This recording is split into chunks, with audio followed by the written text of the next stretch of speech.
भारत की जनता को देश के प्रधानमंत्री नरेंद्र मोदी का धन्यवाद करना चाहिए कि उन्होंने आरक्षण पर फिर से बहस करने की शुरुआत की है इस देश में, यह कहकर कि देश के पहले प्रधानमंत्री जवाहरलाल नेहरू आरक्षण के खिलाफ थे।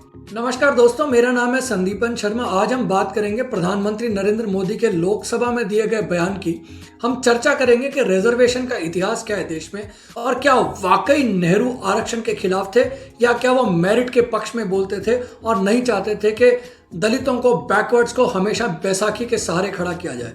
इसके बाद ये जान लेते हैं कि नेहरू का जो वक्तव्य प्रधानमंत्री मोदी ने पढ़ा वो कब का था, उसका कॉन्टेक्स्ट क्या था और नेहरू कहना क्या चाह रहे थे और उसका अर्थ प्रधानमंत्री नरेंद्र मोदी के हिसाब से था क्या।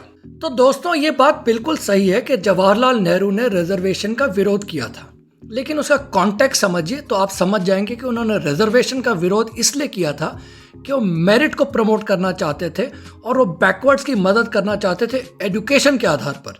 27 जून 1961 को जवाहरलाल नेहरू ने जो चिट्ठी लिखी थी देश के मुख्यमंत्रियों को, वो कुछ इस प्रकार से थी और मैं इसके मेन पॉइंट्स पढ़ के सुना रहा हूं। Narrow cynical sectional calculations are what propel our politicians today.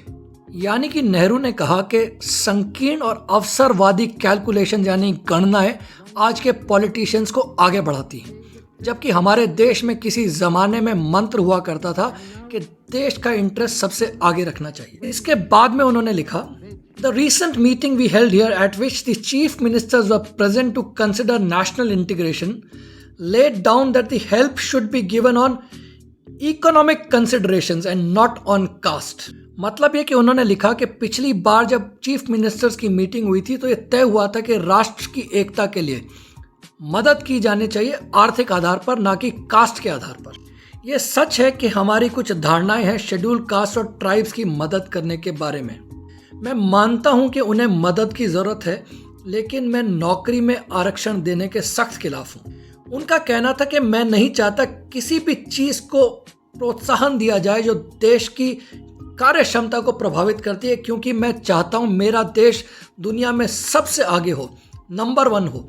और जिस दिन हम सेकंड रेट यानी द्वितीय श्रेणी की चीज़ों को प्रमोट करना शुरू कर देंगे, हम हार जाएंगे।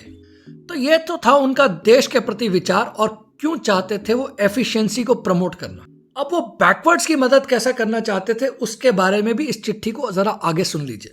नेहरू लिखते हैं, the only real way to help a backward group is to give opportunities for good education. यानी कि सिर्फ एक ही तरीका है रियली बैकवर्ड यानी वाकई जो पिछड़े लोग हैं उनकी मदद करने का, और वो है उनको शिक्षा में अवसर देना। क्योंकि बाकी सब चीज़ें इस तरह से होगी कि किसी को आप बैसाखी पकड़ा दो और उस बैसाखी के सहारे ना तो कभी हेल्दी हो पाएगा, यानी ना तो कभी स्वस्थ हो पाएगा और ना कभी ताकतवर। नेहरू का आरक्षण के बारे में क्या विचार था, इसको जानने के लिए हमारी कॉन्स्टिट्यूएंट असेंबली में जो डिबेट हुई थी उसको जानना भी ज़रूरी है।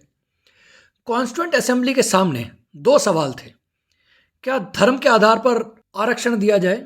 इसके जवाब में नेहरू का कहना था बिल्कुल नहीं। दूसरा सवाल था कि क्या जाति के आधार पर आरक्षण दिया जाना चाहिए? इस पर नेहरू का कहना था कि वो पर्सनल ओपिनियन में इस बात के खिलाफ थे, लेकिन उस वक्त के हालात को देखते हुए उनका ये मत था कि जाति के आधार पर यानी SC ST को आरक्षण दिया जा सकता है। अब यह बड़ा ही हास्यास्पद है कि जिस प्रधानमंत्री के काल में देश में पहली बार आरक्षण की व्यवस्था लागू हुई, उनको आरक्षण विरोधी, उनको बैकवर्ड विरोधी कहा जा रहा है। ये समझे बगैर, ये देश को समझाए बगैर कि नेहरू वाकई चाहते क्या थे और वो क्यों आरक्षण के खिलाफ थे और क्यों वो उसे एक बैसाखी की तरह देश की जनता को नहीं पकड़ाना चाहते थे। दोस्तों, आरक्षण पे किसी भी तरह की चर्चा करना बेमानी होगा तब तक कि हम आरक्षण के इतिहास के बारे में ना जान लें और उसके बाद इस देश में किस किस तरीके की चर्चा हुई आरक्षण पे और किस पार्टी का स्टैंड आरक्षण पे किस तरीके का रहा है। इस संदर्भ में मैं आपको सिर्फ इतना बता सकता हूं कि 7 अगस्त 1990 को जब VP सिंह ने घोषणा की थी मंडल कमीशन को लागू करने की, उसके जवाब में भारतीय जनता पार्टी ने अपना कमंडल कार्ड निकाला था और राम मंदिर की यात्रा शुरू कर दी थी। और इस मुद्दे पर मतभेद होने के कारण उन्हीं VP सिंह की सरकार को, जो मंडल कमीशन जो सामाजिक न्याय की बात कर रहे थे, उस सरकार को भारतीय जनता पार्टी ने गिरा दिया था। भारतीय राजनीति की अब विडंबना ही कही जाएगी कि जो पार्टी किसी जमाने में मंडल विरोधी थी, आज वो कमंडल और मंडल दोनों को अपनी जेब में लेकर पॉलिटिक्स कर रही है। और उसका सिंपल सा सॉल्यूशन और एक्सप्लेनेशन है। भारतीय जनता पार्टी अब ये समझ गई है कि देश में अगड़ों को तो खुश रखो धर्म की बात कर कर, और पिछड़ों को खुश रखो सामाजिक न्याय की बात कर। तो इस तरीके से मंडल भी मेरा, कमंडल भी मेरा, और जो आज तक हुआ उसके लिए दोषी सिर्फ नेहरू।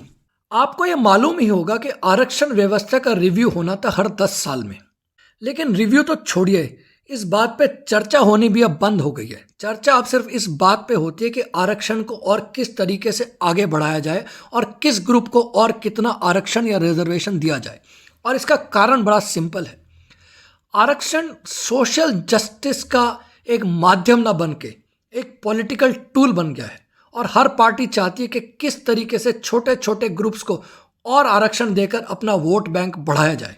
और इसके कारण आज देश में हालत ये हो गई है कि 40% सीट सिर्फ मेरिट के लिए अवेलेबल है और बाकी 60% सीट्स किसी न किसी तरह के रिजर्वेशन या आरक्षण के द्वारा भरी जाती है। क्या रिजर्वेशन ने अपने डिजायर्ड ऑब्जेक्टिव्स को हासिल किया है? क्या आज की तारीख में हमारे देश के दलित और बैकवर्ड्स उस रिजर्वेशन के सहारे अपनी आर्थिक स्थिति को मजबूत कर पाए हैं कि नहीं? अगर हाँ, तो उसके पैरामीटर्स और उसकी स्टडीज कहाँ हैं? क्या इस देश में तय नहीं हुआ था कि रिजर्वेशन को हर 10 साल रिव्यू किया जाएगा? कब किया गया था आखिरी बार रिव्यू, और कहाँ है उस पर डिबेट? और क्या इस देश में ये कभी कोई बताएगा कि रिजर्वेशन की व्यवस्था कब तक लागू रहेगी और इसके लिए आधार क्या होगा? क्योंकि आज की तारीख में हर जाति, हर कास्ट, हर ग्रुप रिजर्वेशन चाहता है, और इस डिमांड का कोई अंत नहीं है, क्योंकि रिजर्वेशन अब एक सोशल जस्टिस का इशू नहीं रहकर एक पॉलिटिकल इशू बन गया, और इसे हर पार्टी यूज करती है लोकसभा चुनाव और विधानसभा चुनाव में अपने अपने वोट बैंक्स को मजबूत करने के लिए। इन सब सवालों के बारे में आपको विचार करना है, क्योंकि ये देश के भविष्य का निर्धारण करेंगे। चर्चा को सुनने के लिए बहुत बहुत धन्यवाद। मेरा नाम है संदीपन शर्मा। अगर आपको ये चैनल पसंद आए इसे लाइक भी करिएगा और सब्सक्राइब भी। नमस्कार।